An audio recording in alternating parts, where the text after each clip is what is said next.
Hey guys, this is Brad from Max Rarity. This is gonna be my first part of a little bit of a series that I want to go called Deckbuilding 101.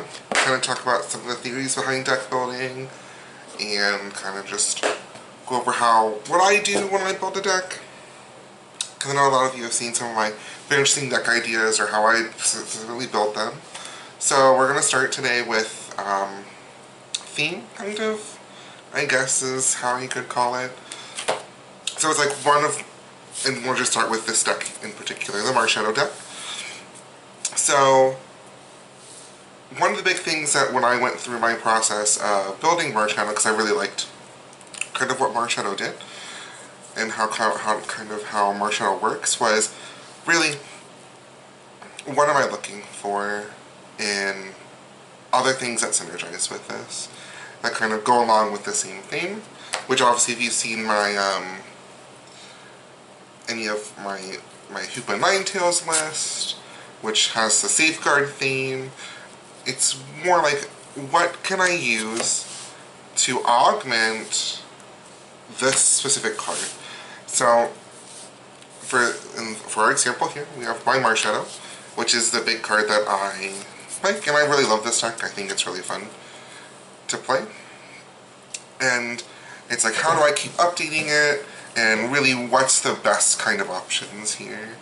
So, when I was looking at Marshadow, obviously I knew like there are some staples that you just simply have to play, like Lele, even though like you don't might necessarily want to. But what kind of other things can like you do? So, for me, my specific playstyle is I'm very much control, really, which is kind of just as what it is. I do rather enjoy control decks. So, when I'm thinking of, well, what can I use for control? Like, I'm obviously thinking like these, which are the evolutions. And that's like one of the big things when I look at Marshadow is it's extremely frail. Its effect is very good, and it's really nice and interesting and really neat. But when it comes down to it, it doesn't have a lot of HP. I mean, there's a reason for that. If you had, let's say Marshadow had 180, like a lot of Stage 1s do. Really, when it comes down to it, that's a lot. When he has the ability to use cards like Glaceon, Jolteon, and Espeon, that's really, it's just a lot to hit. You really have to be able to hit for numbers. And a lot of, like most decks, they stick to one or the other, so it's really hard to get around something like a Jolteon lock when you're playing Volcanion. Like it's just very difficult to do. Or anything that has evolutions, most of the time you're really not seeing a lot of different things in play. Like even with Gardevoir, for example, really the only thing that's going to be able to be played is like the Lele, but the Lele can be taken care of, and be taken care of easily with, oh, I used mine out, here's my Jolteon, then I hit for Crystal Ray with a Choice Band. So it's kind of one of those things where, really when it comes down to it, you really have to think about a lot of those things. So, that's really kind of what goes in my head when I think of that. And so, there are obviously like a lot of just meta things that like you just have to play. So, obviously, you have like, in this deck, just for example, like we have like the Lele, like you just simply have to play it. This is kind of one of those things, it's kind of just like a tech card. A lot of them probably aren't going to be playing it. I like this, I think this makes it more consistent. Because when it comes down to it, you want this to be as consistent as possible. You want to be able to go, here's this, and I have it turn 1. So this makes this possible. So I can just go, here's a Marshadow, put that down, here's my Hoopa, grab these 3, Lele first, Sycamore, and just ditch them. And then obviously things like Tapu Koko, it's a good meta call. The Necrozma, the Finny, the Oranguru, the mute. Even the buzzwole is really good. And then, obviously, one of the big things is when you're going through a deck, not to just jam-pack it with like, oh, there are all of these cards and they're all good. Well, you will have open spots, hopefully, to be able to check it out how you want. And so, which I'll talk about later in another part of that. So just go with the things that, in my opinion, just synergize with it more. Because like obviously like you can run the Drampa, but then really if you're gonna do that, then I would be running a different version. I would still run these because I think these are just there's just staples. Because you just kind of have to run it. But then I would also run a full energy denial version where I would literally just be running like 4 Plumeria and in puzzles and running things like enhanced hammers and just kind of running those items where I can just like get rid of things. And so then obviously that's kind of how it goes. There are obviously the cards where it's just like you can just basically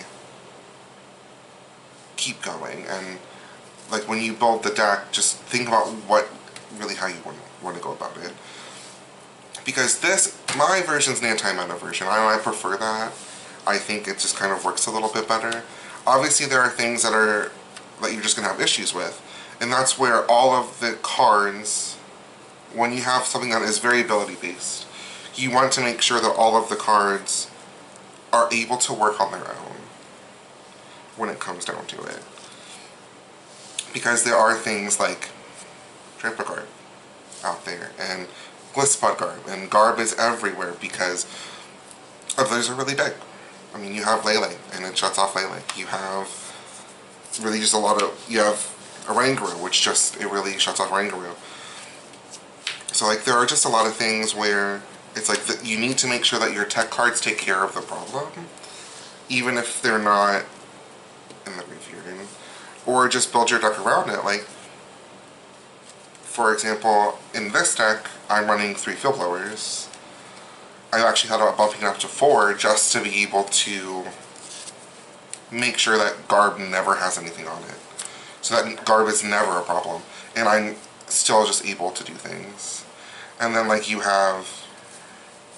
and then obviously one of the big things with this deck in particular, one of the things that you always have to keep in consideration is, well, if something has, like this, for example, this requires things in the graveyard, or in the discard pile, you always have to have your discard outlets.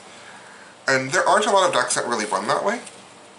And so you just really have to remember, like, if this is your main focus, then you have to make sure that you build all of your supporters around supporting that focus. And I think that's where people kind of, when they make their own decks, they kind of can fall off the mark, or like they want to tech out their deck and they just tech it out too much because they kind of lose focus of that particular thing. You have a theme, stick with the theme. And just make sure that the things that you have, focus on them.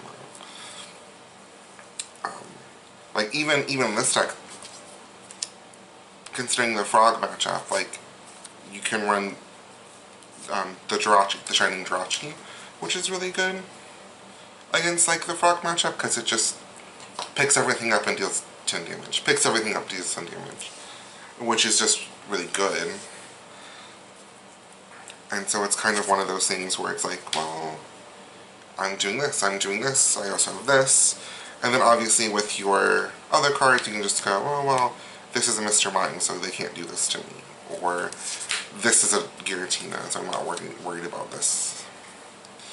And so it's kind of one of those things where like, you just gotta be careful with it. Obviously, frogs have become an issue. So like when you know that you're playing frogs, you just play it differently. Like that's why all of the things that you play have the ability to just run on their own.